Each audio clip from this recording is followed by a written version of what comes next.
Welcome one, welcome all. Another week of a free NASCAR show. So we'll probably have to switch one to premium here very shortly, but this week will be free at Darlington, which provided well, in my case, stats, since I didn't do well in DFS, a very terrible, boring race yesterday. But in Tony's case, Big T, he probably enjoyed the race, getting second.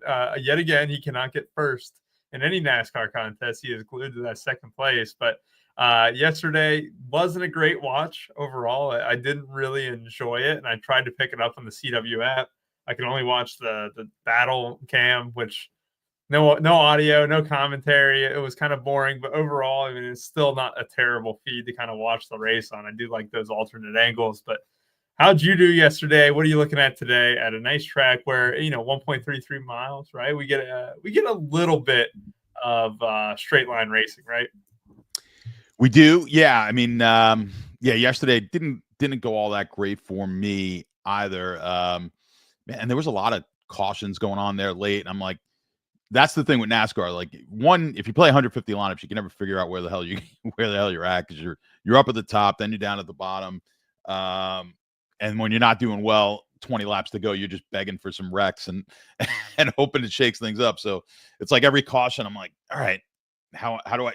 Let's see how we come out of this one. And it got better, but not a win. So we'll see if we can improve on it today. I mean, interesting today. You've got 5 guys here, 5 drivers that are sub plus 1,000 in the betting markets here to win. So I think that's the most I've ever seen. I mean, typically you'll have like kind of 1 or 2 big favorites, maybe 3. But we got 5 kind of pretty decent favorites here. And then from that point on, like, everyone else is kind of far back. So there are 5 what the market thinks kind of clear top choices to win this thing, and then everybody else. Yeah, I mean, it's very interesting. Obviously, we have the playbook up, which includes the odds, starting position, and the ranks, obviously, too. And it's hard to get away from one of those 5, right, at the very least. And when you saw yesterday, it was probably an omen of what's to come here. I mean, the good thing about this track, though, stats, is that we do race it a couple times a year. So we do get a lot of data. We get a lot of, I would say, conviction on who can do well here and who won't do great here. And I mean, really, when we do have a race like this, it is tough to deviate from the top 5. You got Byron ranked as your second guy. He's going to be also in my top 2. You have Larson at number 1, a couple of Hendrick drivers there, and then Denny Hamlin, who I didn't have enough of last week. Just hand up. I didn't have enough combos that had Denny Hamlin, and I was just constantly looking on the outside in. This week, you said it before the show started, he could be going overlooked yet again. And also Tyler Reddick. I mean, he hasn't been that great this season with the odds. I mean, what is he? Plus 600, which is our second best on the slate here. I don't know how updated these odds are in the DK Sportsbook, but that's kind of wild to see, considering he hasn't had much success this season. But that's basically the 5 that we are looking at here at the top, right? Yeah, it's it. Reddick's, you can get him at 850 over on FanDuel. Caesars has the worst odds at plus 600 right now, so he's anywhere kind of in that range. But yeah, you've got those 5 guys: Larson, Byron, Blaney, Reddick, and Denny. So, and Denny, it's like he seems to be getting overlooked every week. Even us, like, we don't really get too much into him. But we mentioned last week tire wear. You're gonna have tire wear issues again here, and he's really, really good at managing the tires, so always going to be a factor at those type of tracks. So I mean, if you look at this track, you mentioned it, you got about a little over 1.3 miles on this track. We're going to have 293 laps, 3 stages, 90, 95, and then 108. So typically here we're looking for 1 dom at least.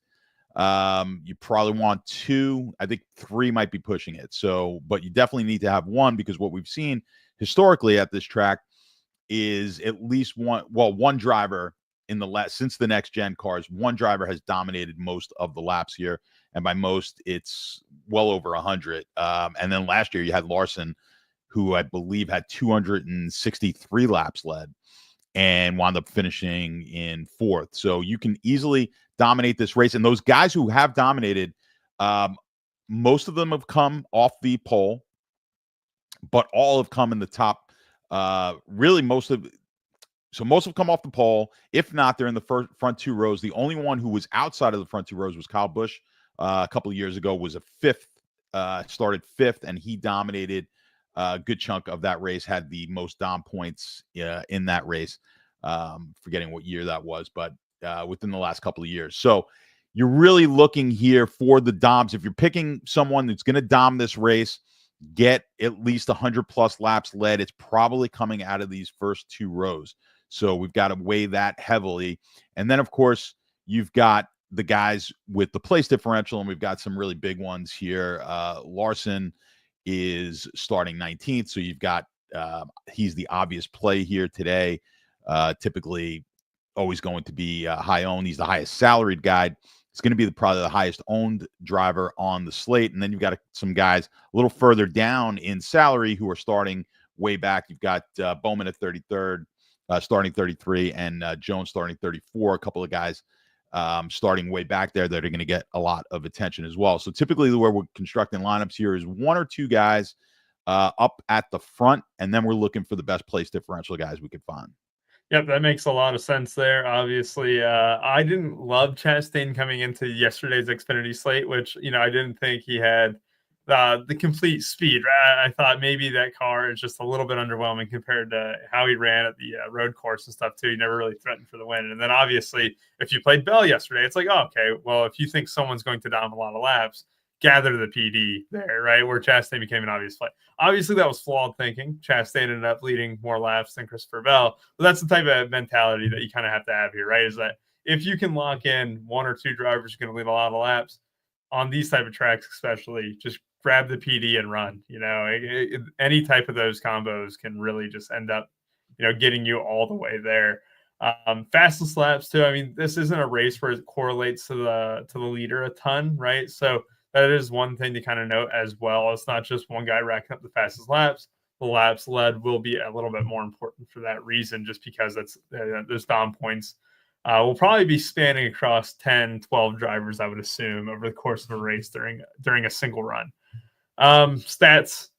Christopher Bell, underwhelmed yesterday. The odds on him are not great. Starting 17th. You got Joey Logano in the same boat. Chase Briscoe. He's starting 4th. I mean, he's kind of one of those guys where he kind of put it a little bit together. Like, I don't want to completely dismiss him. He is kind of rounding into that 19 car. Chase Elliott, I thought he had a really good car last week and really just amounted to absolutely nothing. He got beat on pit road a couple times and you never really saw from him after that. Those are the last 4 studs that we can kind of talk about. I do want your conviction on one of Byron, Larson, Hamlin, Blaney, and Reddick. But we can talk about these 4 who are above 9K still, and are any of them worthy of a play? Yeah, I mean, let's just, I guess we'll get into the guy on the pole here first. You've got Byron. He's going to get ownership because of everything I just said, where typically it has been the guys on the pole who have been able to dominate a good chunk of laps at this track. And I mean, just look at the success Byron has had. The one thing we want to look at also is some correlated tracks, Homestead and Vegas. You want to look at tracks where this is one that we're going to have to ride the high line and tire wear. So we're looking at those type of intermediate tracks. And, look, Byron's been as good as anybody on the intermediates. He had a 4th in Vegas, 12th in Homestead, but he's looked pretty good overall on these type of tracks. So there's a really high likelihood, and I think the market's going to reflect that Byron is the guy who gets out there and leads a bunch of laps. But as you know, look, that's probably when we're looking at these DOMs, and like I said, we're probably looking at someone starting in the top 4, maybe 5 to be the DOM. This is often a place where you can get yourself differentiated and maybe look to someone starting near the top who may not necessarily be getting as much of the ownership. So the ownership is going to be heavy on Byron here. Look at some of these some of the other guys. Look, Blaney starts 9th, and I think someone mentioned in the chat he's been as good, if not better, than anybody on the intermediates. His setup, the car has been fantastic. He had a couple. I mean, the engine basically blew up on him a couple of times this year. You look at his finishes in Vegas was 35th, Homestead 36th. Those were just disasters after looking really, really good. So if he could put everything together, obviously he's got a top 5 in the betting markets. If the car can basically stay in one piece, you got to like Blaney's chances. Now his ownership will be fairly muted because of that 9th starting position. Not typically a great starting position here for DFS at Darlington. It's going to be tough for him necessarily to get up to the front early and get us those early dom points, which means it's going to have to be late dom and a really strong finish. But Blaney's definitely, in play on this one. We talked about Denny a little bit. Starts 3rd. I would not be shocked to see Denny out there leading a bunch of laps in this one. Reddick's another guy who really, really good. He's got a win at Homestead last year, an 8th place finish this year.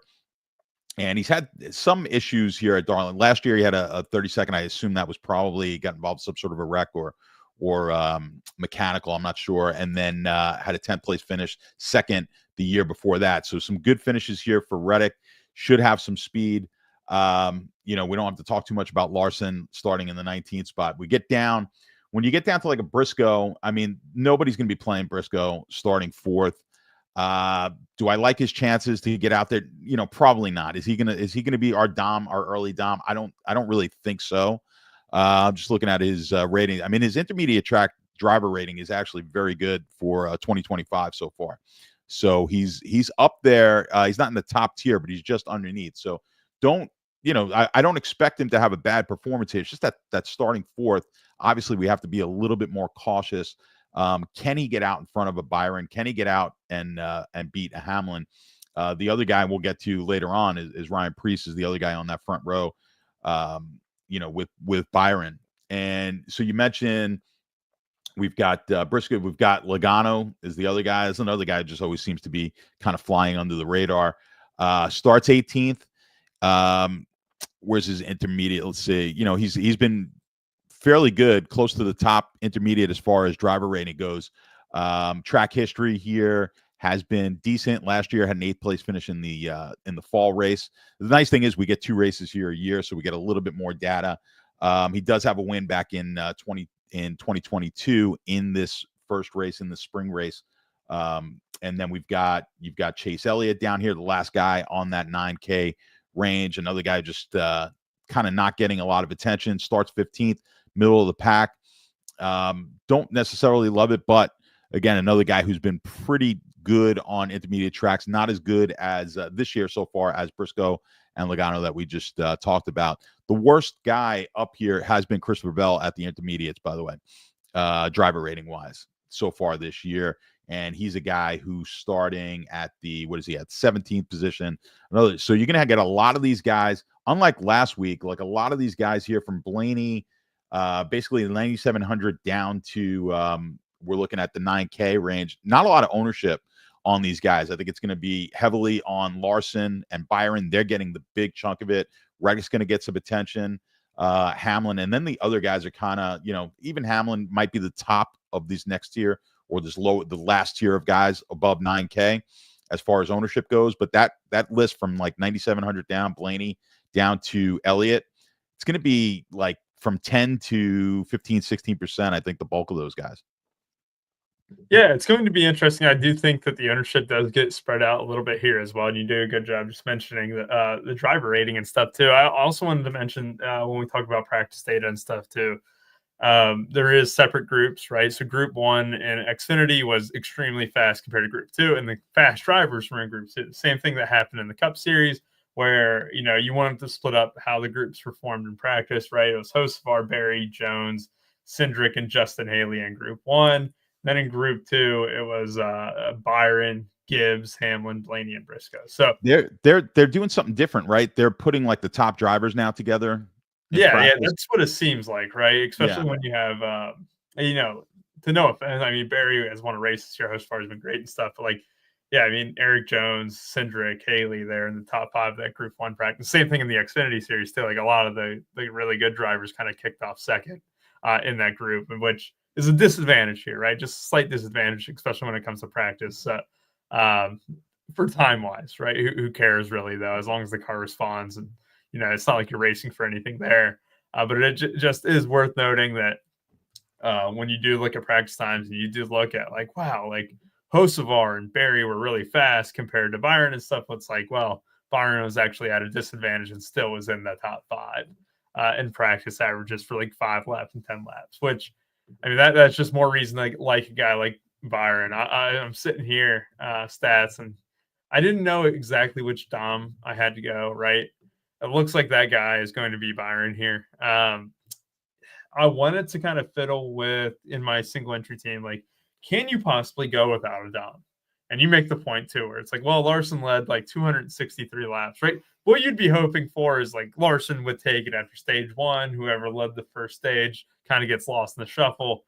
I'm not going to do that. I'm going to go at least 1 Dom here. I mean, that's the minimum. I think that's a path where I like to experiment with it. I like to toe the line a little bit, but I will not be doing that. Byron will be my guy. Larson will be my second one overall. I just think like ownership wise, though, Larson's going to be one of the highest owned plays. But yeah, I mean, you're right. How many times do we overlook Denny? He's in that criteria that you mentioned in the top 2 rows. You know, we'll be starting right behind Byron. I'm with you. I don't want to get too cute. I actually think Blaney would actually be my 4th rank too, not to just completely dive into the ranks, but I just can't trust Tyler Reddick.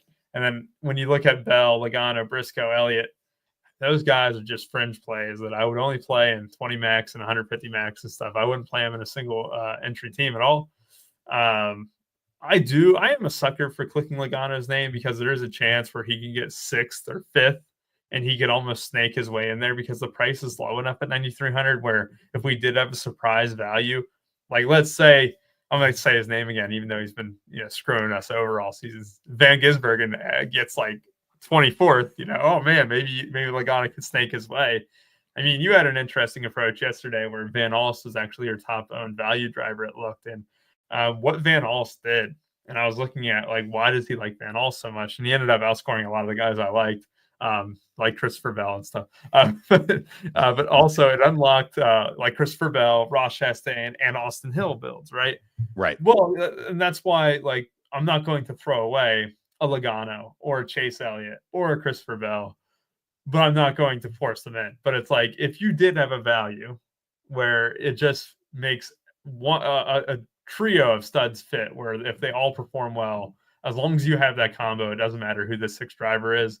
I think Logano could be that guy for me here where he just fits some of those kind of stray builds where I have 9,400, 9,300 left for a team. And I'm like, Logano is going to be that guy for me. I'm looking at Sabre, I'm sorry, I didn't mean to interrupt you, but the fine. Blaney, so Blaney, and I'm for the first time kind of looking at the ownerships on Sabre because in my head, I was thinking, Blaney has had such bad, his history here actually really has not been all that great, but we know how fast that car's been. So looking at I think that Sabre number is actually right, like 24%. What do you do there? Like, because I was thinking he was going to be like more in the teens, and where then I'm like, all right, now I want to get to 25%, but do I want to be over 25% on a guy who his best finishes here? He's only had 3 top 10s, and they've been 8th was the best. It just comes. I'm kind of with you. I was going to kind of land in the teens, I assume, just because I think I like to gravitate more toward like my stands, right? Where I think I'll have like a lot of Byron, I'll have a lot of Larson and stuff. Blaney will kind of get squeezed, but the same thing is, yeah, I think I'm going to come in under that. If you're saying 25, I mean, I imagine I keep landing on like 18, 19% on some of these drivers' stats and Sabre. When I get done building and stuff, like I look up, I'm like, okay, I mean, that seems to be the sweet spot outside of my core. Like I'll have like a core of 4 or 5 drivers who will be 30% or more. And Blaney, if he is going to be 24, 25%, that does seem right? Because you mentioned it too. It's just like, how many top tier guys do we really have where ownership will get completely like split up? Like if Byron commands 35, 40%, if Larson commands 45, 50%, I mean, you still have a ton of salary to split up between Hamlin, Reddick, Blaney, Logano, Bell. Like that does seem right. I would guess 22% for Blaney would be my final guess in the 15. Yeah, Sabre's got Byron over Larson as far as owner. I think Larson gets the most ownership here, and I think he's 50 plus, and then Blaney's like mid 40s. I think they're probably close on Blaney with the 46, but I think Larson gets to. They have him at 44. I think he gets 50 plus here. looks like we're Team Hendrick today on ownership. Holy cow! Because we didn't even mention the fact that we have guy starting 33rd who also drives, for Hendrick Motorsports, which is Alex Bowman. I mean, we can even segue to the mid tier because we have our rankings up right now for the studs. You can find that on Run Pure Sports. RPS 15% off your first purchase. But we can go to the mid tier now, right? Where Alex Bowman starting 33rd. He'll also be one of the 3 highest drivers. So that is just one thing to consider. I mean, I actually don't even really have to consider it. It's just a coincidence, but it's like Larson, Byron, Bowman are going to be a very popular starting point. The fact that they all drive for Hendrick Motorsports is nice because I do like the fact that they'll kind of correlate. You have them in 3 different sections of the race as well. They don't negatively correlate at all in this sense. When you also look at this mid-range, I do want to bring up Keselowski because he is going to be pretty popular, and I almost want to give him the same treatment as Ty Gibbs, where he's got to prove it, right? Like he's got to prove that he has speed right now, and it doesn't seem like he has speed. I know that it could bite me in the ass, but starting 20th and going to be popular, I don't know. I don't love it. I'd rather have Ross Chastain. I'd rather have Josh Berry. I'd rather have you know what? I'll make a stand. Noah Gragson. I'd rather have him. I don't know. Like I don't love Keselowski at all. It is so funny though when you look at Ty Gibbs, his price is now 7,400 here stats. I know. You know what? To his credit, he's qualifying pretty well for his standard. So he just kills me because he's got speed in practice all of a sudden, and like he is 7,400. Like it keeps getting lower. Like I said though, the dice are being rolled. I'm sitting here on the pass line. Once the 7 comes up, I'm out. But right now, I'm still fading him. Dude, Pop-Pop's giving him as good equipment as he could give him, man. I mean, what they took his crew chief, or they took Justin Haley's crew chief, is what I read, right? That's there too. So, yeah, it's one of those things where he's kind of running out of excuses. I mean, he'll be given multiple seasons to kind of get his to get right, but look, I mean, last year had a second place finish here in the spring, and he wasn't all that great all last year either. So, again, there's always some slither of why we should be playing Gibbs, but I think, with this 11th starting spot, I think it's really tough. I mean, we're looking for a top 5 finish, and it's obvious, and the market is going to continually be, to short him as he's been, disappointing, but it's hard to get behind. It's hard to get behind Gibbs here. Car Chief, that's what it was, BG3. Thank you very much. Also in this range, Eric Jones, he'll be pretty popular, starting 34th. He'll be a great PD play, goes well with the studs up top. Let's go ahead and just break down this range. Stats, while you begin, I'm going to grab a bottle of water because I have not drank anything since watching the F1 race last night. So I am getting a little bit parched. So I'll let you continue with the mid-range here, and I'll be. Yeah, I mean, you've got Bowman. Bowman should get the highest ownership, and he's actually my favorite guy on the entire slate for me is Bowman. So I think we've got a couple of like auto click, which is always scary. I think we got a couple of guys that we just want to auto click here and lock plays, but I think Larson's one of them and his ownership is going to reflect that. And Bowman's the other one for me. I think the one guy of those really, really high ownership, I love Byron, but it's the one guy I think you could possibly get away from because there are some other options here who are going to take those, who could take those early Dom points. But I think Bowman's been one of the best drivers on intermediate tracks. He's got one of the best ratings this season so far, driver ratings on the intermediate. You look at his practice times were terrible. I'm kind of tossing practice out here at this track. I'm not looking too heavy at the practice times. Maybe he was in the A group, which was the weaker of the groups, by the way, or the weaker drivers. So he was down with the basically the scrub drivers. Most of the good drivers were up in the B group, but did not perform well. But you look at his history at intermediates. He had a second at Homestead this year, 7th in Vegas. Just his last 3 times out were last year. The last 3 intermediate tracks, all top 10 finishes at Kansas, Vegas, Homestead. So really good at these type of tracks. I think starting 33rd, when you get a driver, what's typically happened at this track is the drivers, the really high rated drivers who start in the first couple of rows have overwhelmingly done really well. And then if you get any of the top drivers starting 30th or lower, they've almost been a lock as well. So I think Bowman is in this range is going to be a lock for me, or as close to a lock as possible. The other guy you mentioned, Keselowski and Berry down here, those are going to be two guys who will get a lot of ownership, and Eric Jones is the other one who are getting a lot of ownership. Now, Keselowski, one of the best practice sessions, his 10 lap, 15 lap, 20 lap were all the fastest averages in practice. Berry not too far behind. He was second or third if you look at top 10 through 20 lap averages in practice, and Cindric as well. So people are going to be, those three guys actually perform really well in this range in practice. People are going to be looking at that. Again, I'm not going to hold practice here at this track as heavily as I do at some of the other tracks. But the fact that you've got a Keselowski starting 20th, a lot of people are going to be in on him. I think he is one of these guys of the higher ownership guys who I think is worthy of a fade.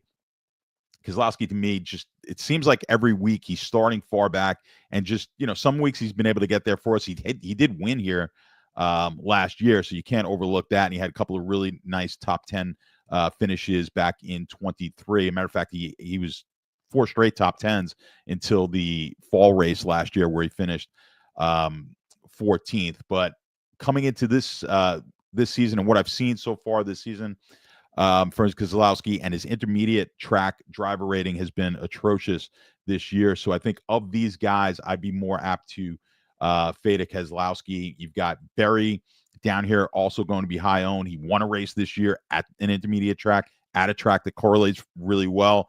That was Vegas. But historically before that, hasn't shown a lot at the intermediate tracks.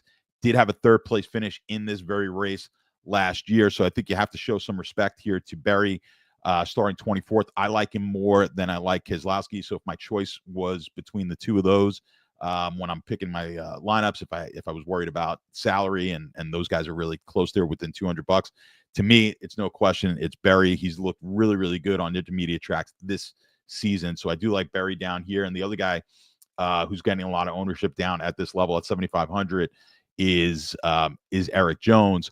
He does have a win here back in 22 in the next gen.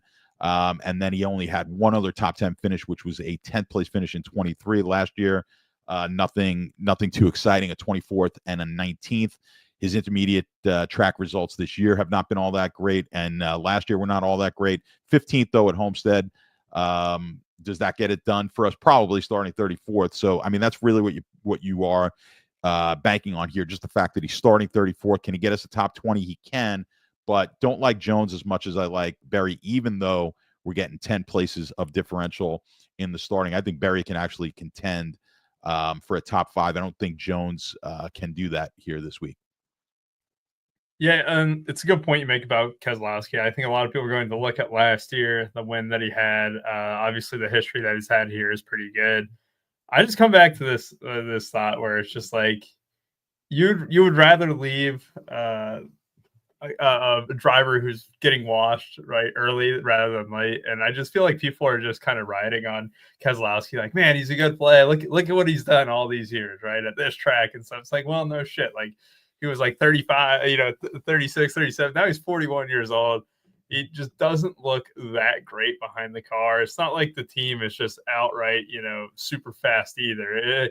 And you could argue that this car is, the 15th best car overall, right? Where it's like, 15th, 16th best car, where there on equipment, right? He is not really that far behind his starting position, in my opinion, right? Or not that far ahead of his starting position. He's also starting higher than he has in previous weeks. And then this is one of the weeks where he's going to be extremely popular. I have zero issue getting below him just on terms of ownership. Like, he's a fine click. And this is the same thing that I think I said last week too, where it's like, if you're in a 2v2 or whatever, and he's part of that 2v2 and you still like to line up, play him, right? But me personally, like, I'm probably going to have half the ownership of the field in my 20 max. And, I'll probably do 50 in the 15, but it's like, I just don't like the idea of playing a guy who just hasn't really shown it this year and relying on previous year's data, where it's like, look, track history is great. It is, right? We get this race 2 times a year. We know who's going to do well and who's not. But at the same time, you have to look at this year and who is performing and who isn't. Keselowski is not performing right now. I'll get a little bit more aggressive on taking a stand against him. This also kind of goes like into the point too, where this one shocked me, Jake. Priest being number 2 on the poll and stuff. He has been good. I ain't gonna risk Priest at number 2 on the poll, though. That is for sure. I will say, Bubba thoughts. Yeah, Bubba has been quick. Like that, there's just no question about it. I've been overweight on him several times in a row. He fits the criteria of what you were saying stats too. Top 5, within the first 3 rows. I mean, third row back is kind of fringe, right? But at the same time, you're getting a slight discount at 8,500 compared to a Blaney or a Reddick, for example, right? Where they're near 10K. I will be overweight on Bubba just because the speed has been there, and they also they find a way to the top sometimes where, look, I know it's not resulting in wins or anything like that. I know that at the end of the day, Bubba has a better chance of wrecking his car than winning the race, but they do get a lot of fast slaps. I mean, that is just one thing to kind of note. They do kind of run sometimes some alt strategies where, you saw it in Martinsville and stuff like that last year, but also like this year too, where it's like they can find themselves at the top. If you can get the driver who leads laps from the third row inside the top 10, who gets 12% ownership, it's going to be a good day for you. And Bubba, I will definitely take the gamble on. He's tricky in DFS, but I mean, he could win this race. I mean, so which would probably get him in the winner. But, and last year too, I mean, don't let the 16th place fool you. Like, he gets involved in a late wreck and still managed to get himself up to 16th. So he's been good here. Everything outside of that top, out of that 16 was a top 10, except for the first next gen race. So he's got 4 top 10s with last year's race. Should have been even better. Should have been a top 3, and didn't get it with getting himself involved there late in a wreck. So I think Bubba could be a sneaky play. I agree. Starting 5th, he could pull that Kyle Busch of a couple of years ago and get out front, and he doesn't mind leading laps. So I think Bubba could be a sneaky option. I agree. Dilo, you mentioned Kez liked his car. That does mean a little bit. I will say, if a vet likes his car, all right, that puts him, maybe a slightly more favorable position. It's still unfavorable to me, but that does make a little bit of sense. Derek, I am Rubio. That is stats. That is stats. Yeah, there we go. If you're new here, welcome. I tried to get the name tags up. I couldn't figure it out. That's why the chat changed colors. So if you're wondering, like, just midway through, it's like, oh, what's that? Someone asked about tire wear too. Yeah. Yes. So it's actually worse at Darlington. So yeah, that's I was gonna pull that up and ask you that question too, just right away. So that's perfect timing there. Yeah. So Darlington having slightly worse tire wear than Homestead. All right. One thing I just want to mention, I mean, Chastain looked great yesterday. Chastain to the rescue. I will have plenty of Chastain just because I'm going to click Chastain a little bit more than Keselowski and stuff. Like I said, I'm not a huge fan of Keselowski or Buescher, for example, and stuff.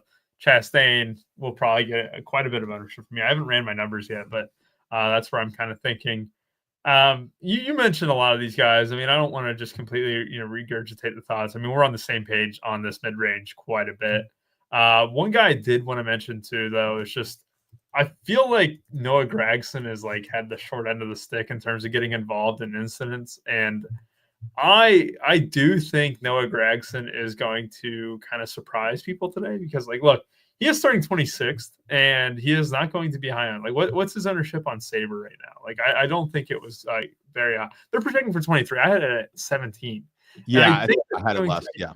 I think 26 or 23 is a little bit high and stuff. But a 7,100, he kind of fits this glue range where I always talk about you have your glue guys and stuff. But in the Xfinity series, he got second here. He had 2 wins here in 21 and 22. He also had, a second place here in 2022 and a 4th, right? I know he was super fast in Xfinity, but then you can bring it back into the Cup Series because he's been here long enough to where we can do that. The one thing that with the young driver, he's always going to make mistakes, but he had a 14th here, for Stewart Haas Racing last year. And then in the second race, he was terrible, but it's I think that, a top 15 is in play for a guy like Gregson. I do think the car is good enough to get there. And I do think Gregson is a very good talent overall too. So that is just one mention I wanted to kind of bring up that I wanted to kind of touch on that you haven't really dove in on, because we're on the same page on Bowman, Barry, Jones, right? Like we can say that those are the best plays. I'll just kind of mention on Gregson, and then we can move on into this value range. What Anyone about else? Priest? Can Priest get there? Can Priest get up to the front? Can he beat Byron and just get a bunch of those first laps? I want to say no, but it's like even a 10% chance of yes. Well, then Priest has to be at least 10% of your pool. Like it almost feels like, right? Where you can't not sprinkle him in. I wouldn't play him in single entry. But like obviously in like 20 max or so, if you just said, you know what, I'm going to build out a lineup. I really like Byron. I'm also like a big fan of Priest. I'm going to throw in Priest over Byron here and see what it gets you, right? And you could play it like 1 out of every 20 lineups. I think would be a good thing, where it's not impossible, but like if it did happen, Priest is going to have a very strong shot of potentially maintaining the lead, because it's super hard to pass here. I mean, that's just one thing. If everyone's on the same, fresh tires and stuff, and all of a sudden you can build out in the clean air, get a second lead, it is very, very tough, even if Byron is behind him, to get past him. And I'll probably have a very small splash of Priest those stats. Yeah, I think you have to. I think you got to sprinkle them in. And again, I think it goes, we mentioned it last week in a similar situation, but like when you're hand building these, yeah, if you're playing Priest, then I think that's your fade, that's your pivot off of Byron. Then you're just going to get off of Byron. Not saying that they both can't make the winning lineup, but it's unlikely. So if you're going to play Priest, then I think you just leave Byron out of the lineup there, and then you can feel a little bit more comfortable taking some of these higher ownership, the Larsons and Bowman types, and maybe getting yourself differentiated that way. One thing on Bubba too that I wanted to mention, like, is how good his pit crew has been, which is going to be critical here. He's had one of the best pit crews of the season.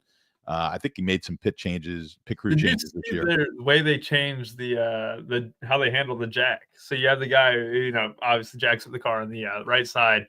Then all of a sudden, instead of taking it with two hands or whatever, running around the car, he takes it with one hand, wraps it around his back, right, from left to right hand while on the run, which, God, if that hits you in the shin, that would be worse than a Razor scooter. But all of a sudden, on the fly, they're able to kind of change that jack, switch hands with it, and immediately jack up the car on the left side.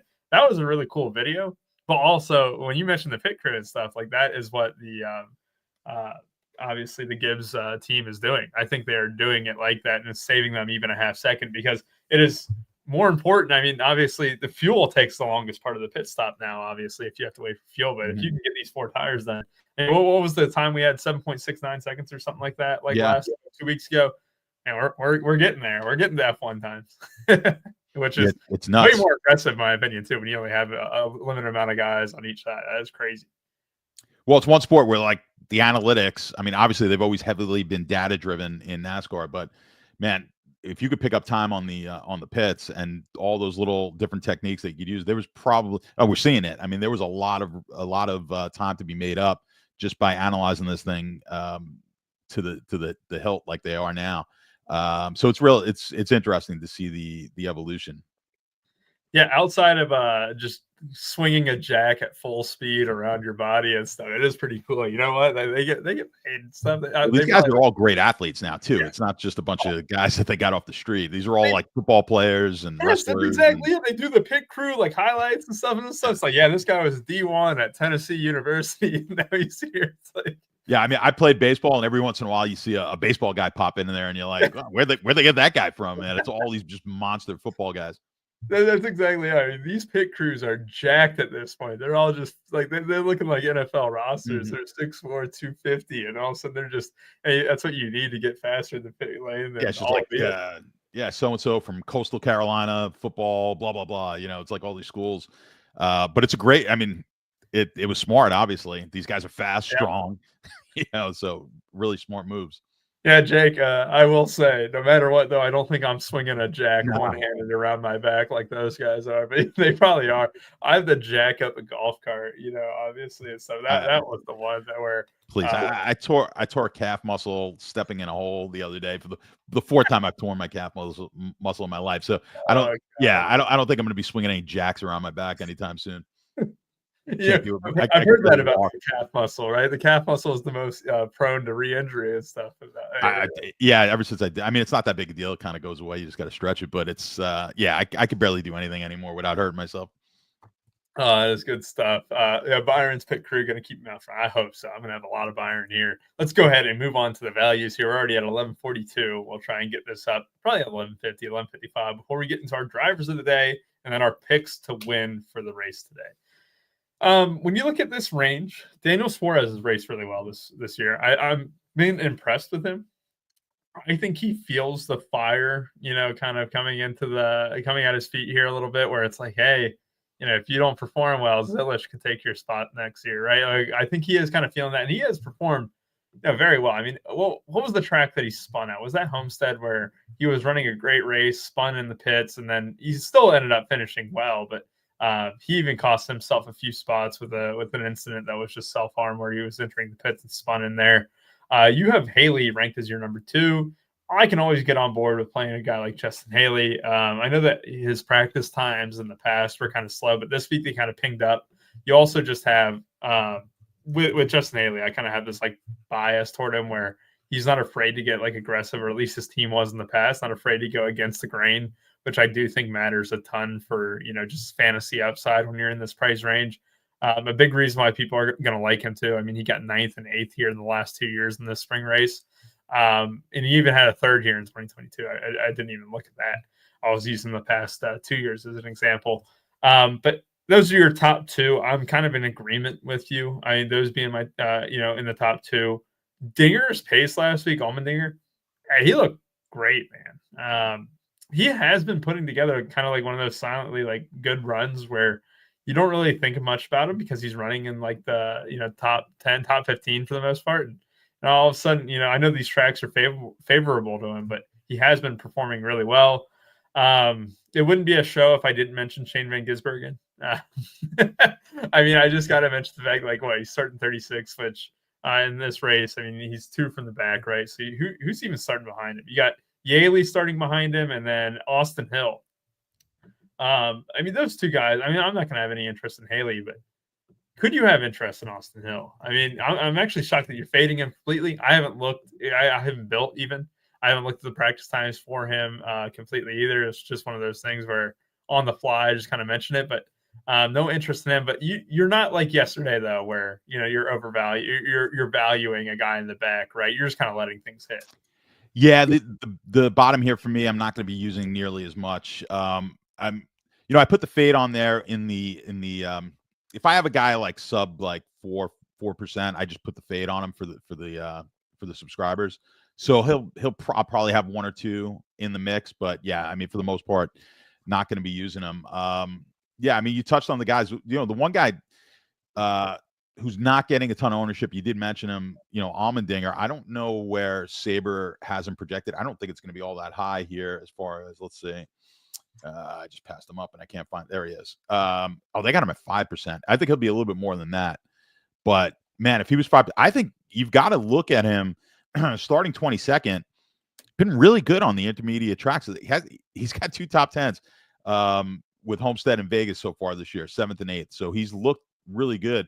I mean, if he's going to come in at 5%, that's crazy. I think you want to be somewhere in the 15% range. I think on a dinger here. So I think that's a guy you want to look at. Maybe one of these low-owned guys that is showing some potential. Suarez, I think, probably the highest owned guy of this group. Has looked good as well on the intermediate tracks. Has a second place finish in Vegas. Hasn't really been great here. Was only able to crack the top 10 once in the last 4 trips. But you go back to 22, he did have a 10th place finish. Yeah, I think Suarez starting 30th is going to get a decent amount of ownership. I'm totally okay if you want to go ahead and pivot off of Suarez. And if you're hung up in the price, I don't mind going to a Dinger over a Suarez here for the leverage play. I like that. Even I don't dislike Suarez, but I kind of like the upside that you're going to get moving away and heading over to Dinger. You mentioned Haley being one of the guys who's going to be owned here as well. Starts 21st, 10th place at Homestead, 14th at Vegas this year, so pretty good. I mean, we'll take something. If we can get a 10th place finish, I think we're pretty good. Even a top 15 might be able to help you out and get us in the winner. He did have a 9th place finish in this race. You mentioned it: 9th place, 8th place, and 3rd place in the spring races. Don't know what it is about the spring, because he hasn't been very good in the fall. I think it's just maybe who knows, maybe kind of fluky. But he's been really good here in those spring races with 3 top 10s in a row in the spring. So I think down here for me, it's Haley, Suarez, and Dinger are all going to be in the mix. You mentioned SVG. I think he's a guy. I think down here you certainly can play him starting 36th. He's been, not great at these type of tracks, but I mean, not great is being, I think, is being a little generous. But the fact that he starts 36, if you want to get down here and just kind of, swim in the slop a little bit, like you said, you've got SVG, you got Ware, you've got Yelly starts 38. So you've got some guys, Hill starting 37th. If you need that savings and you're playing a bunch of these guys up top and you're playing, some of these big salary guys, you could go ahead. You could certainly throw some of these guys in. I would kind of restrict it to the guys that are going to be super low owned, to Hill, SVG, and probably, I don't even know if I would play Ware and we mentioned Ty Dillon real quick, because I do want to make the case for Ty Dillon. He shut me up last week. I mean, he was in the damn winner, wasn't he? Ty Dillon was in the winner for the race last week. He was in the winning lineup. Is he just good right now? Is he just cooking? Because when you look at Ty Dillon, I've always thought, okay, I don't really have to click him or whatever. And then starting 29th, you really don't think that, you have to make a click either. But obviously, I mean, when you show the speed that he did last week, I mean, is that worthwhile? Is he good at 29th? Is he still an option? I mean, you have him ranked, so you obviously think that, you're going to have a little bit of him. But yeah, I mean, that's someone that you just have to mention after the great run that he had last time out. Yeah, I don't want to say I liked him last week, but I did think he was worth a play last week. And yeah, he's going to be in the mix too. The problem I have here is just the 29th starting position, where maybe you've got these other guys. But if you look at the drivers down at this level, right? So let's just look from basically Austin Hill down. He's been the second best driver behind Nemechek at these tracks so far this year, if you're just going to look at driver rating. So, and it's a significant drop off when you get to SVG, Ware, and Yilly. So, yeah, I've got no problem playing Dillon. It's just the 29th starting position that kind of, that kind of gets you off him a little bit. I'd like to get, if I'm going to pay down, if I'm going to go down to this range, I'm typically looking for these guys starting almost all the way in the back. But yeah, I think as a sprinkle play, these guys are all in play. But yeah, I mean, the guys who you're really, so we'll go back to, let's say, the sub 6K range. Yeah, to me, there's just not that many options. I think again, Nemechek's in a similar situation where he's been okay here, but starting 27th, like how heavy do you want to go? So I think they're all fine if you're looking for that last piece. If I'm going to just rank them in as far as speed goes, you're looking at Nemechek and Dillon are probably the two best of these guys down in this range. I didn't even mention Zane Smith, who's starting way too high, but he's been pretty good at these tracks. You just can't start him. I don't think you could play him starting 16th. But outside of Smith, everyone else, he's 6K. Everyone else sub 6K is basically SVG, not SVG, John Hunter Nemechek and Ty Dillon as far as speed goes. And then I think you've got to look at SVG just because of that 36 starting spot, and Austin Hill because of the 37 starting spot. Well, Stats, it's that time of the show where I start talking up some Shane Van Gisbergen. All right, you want to know what he finished at in Darlington last year in the Xfinity Series? Well, he got a 15th and a 7th. I know he was in a rocket ship. He was it wasn't a rocket ship, I should say. He was in a good car. But yeah, I mean, he did show he could perform here in the Xfinity Series. 26th in Cup last year. Hey, you know what? If you offer me 26th, I think it might be okay. But that's the thing with these guys. If they could just move forward, sometimes they'll make it into your starting lineup. So I'm okay. I mean, the winning lineup. So I'm okay with that. I mean, to be fair, before we even did the show, you did have him ranked as number 5 in your value section. I did. I agree with. Like, because you look at it, it's like someone's got to be in the top 5. It's pretty bad down here. It's so bad down here. I mean, I try to talk up, when you get past like Justin Bailey, Dinger, and even Austin Dillon and stuff, then it becomes a little bit where it's like, yeah, I mean, Shane Van Gisbergen might actually be the 5th best option down here. Ty Dillon, I mean, look, D'Lo, I am with you, right? Ty Dillon finishes races, but like also 15th, 27th, 21st, 16th. I mean, you just look at the last. If you offered a 16th, 21st, or a 15th right here, I mean, you'd probably take it for Ty Dillon, especially at that tag. And it wasn't just attrition; like he was up there running on the lead lap. So it shocked me. Yeah, I mean, it's that time of day, right, where we get into our drivers of the day under 20%. So I looked at this. Yeah, we have a lot of guys above 20%. So we're going to have our options limited just slightly. I think last week was the worst week for the driver of the day. I think I had. Wait, did I go Shane Van Gisbergen last week? It was either that or 2 weeks. I don't remember. Who I had. I know I didn't perform well DFS wise, and I think I had a lot of SVG or something like that. That might have been 2 weeks ago. My memory is getting worse and worse. It's probably all the Wi-Fi I use. So stats. I'll go first. I'll give you time to find it. Sub 20% guy. Again, RPS 15% off your first purchase here at Run Pure Sports. We still have the national championship tomorrow. We still have MLB action later on in about an hour as well. We'll have the NASCAR race here shortly. You just missed the F1 race too. That was at 1 a.m. this morning, but a ton of stuff ahead. And we have Masters Week. If you don't like the Masters, especially the DFS contest for the Masters, what is wrong with you? We have a full series of golf events. And also, did you know that DraftKings is running a very good promo as well? I think, what was the promo that they are running for DraftKings right now? Wasn't it a $10 ticket that if you did a deposit or something like that? I can't quite remember, but they are running the Masters. Would be well worth looking at that if you are playing on DraftKings. All right, the sub 20% driver for me. I did a great job stalling, didn't I? You did. I should almost just keep running bit where I go Shane Van Gisbergen again, but I don't think I could do that with any seriousness. I can't do Noah Gragson because Noah Gragson is actually listed above 20%, which I think is a little bit off. So instead, I'll take a little bit under-owned a guy. I'm going to go with Eric Jones. I know I'll have a lot of him. He'll be a good filler piece starting 34th for me.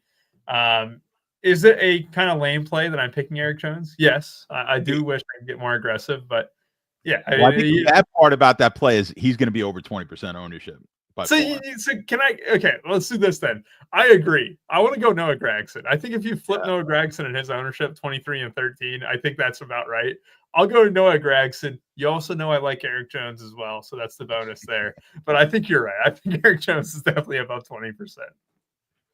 I'm going to go up at the top, and I'm going to go with Denny Hamlin here. So I'll take a shot that Denny. I think Denny's the second choice for me to dom over Byron. So I think if we're making a pivot, my favorite pivot off of Byron is going to be Denny. I like it. And there is the deposit. So deposit $10 in the DraftKings. Make sure that the promo is active. I think it'll display it at the top of your screen too. But if you deposit $10, you get a $10 ticket to the Millie Maker for DraftKings, which is only $10. So stats. Now that I know it's only $10, I will definitely probably be maxing the Millie there and losing money. So it should be a fun time. Maybe we have the silver bullet. I mean, it's not too long ago that Big T won $1 million. Not that too long ago that JVC won $1 million. So we do have multiple Millie Maker winners here at Run Pure Sports. JVC did it with the second place, which is incredible. All right. That was, we were in, I I forget which. Yeah, 3 million was first place for that one. So, 3 million. So second place Millie Maker. I mean, that is one hell of a way to do it. But yeah, I mean, obviously, yeah. If you guys didn't know about that promo, obviously DraftKings is running it right now. Probably only have a few days left. I mean, I imagine it would cut off on Thursday, but also showdown contests and everything in between. Again, RPS 15% off your first purchase here, Run for Your Sports. I know Uncle T is going to be in on the Master shows, probably the Wednesday show. So it should be a good time. Make sure you guys get in and enjoy the action. Stats, any parting words?